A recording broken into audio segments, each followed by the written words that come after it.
For Tuesday, one of the sessions I'm very excited about is Neuronglia interactions. And as biophysicists, all of us are excited about studying the neuron, but there are supporting tissues and cells called glia that actually are intimately involved in electrical excitability. And we have a whole session dedicated to looking at these astrocytes and microglia and how they support the thinking brain. And also on Tuesday is the workshop sessions. The Tuesday evening workshops are really devoted to tool development.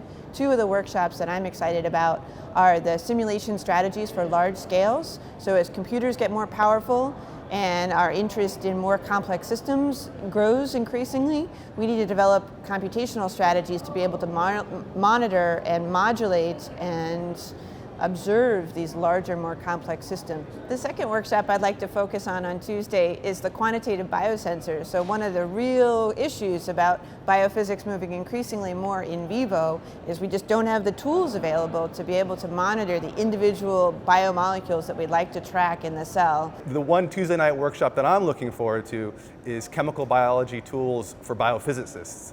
And this is really exciting to me as an organic chemist because we're going to have 5 speakers that are going to come and talk about how they can use organic chemistry and other chemical approaches to study single molecule biophysics, as well as cellular biophysical properties. The challenge is going to be picking which of the workshops to attend because they are all happening simultaneously on Tuesday evening.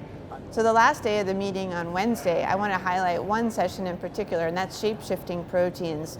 The field of protein structure has grown up thinking about protein sequences, each having one unique structure, but in reality, some proteins, we don't actually really even know how many proteins can populate more than one really radically different structures. And in many cases, in all cases discovered so far, those really distinct conformations are important for that protein's function. The last session we wanted to highlight on Wednesday is the new and noticeable session. Because the planning for the overall annual meeting starts 2 years in advance, but obviously scientific discoveries are happening all the time. So the new and notable session provides an opportunity to highlight more recent discoveries and emerging topics. Yeah, it's going to be a great session. We hope to see you there at the new and notable one.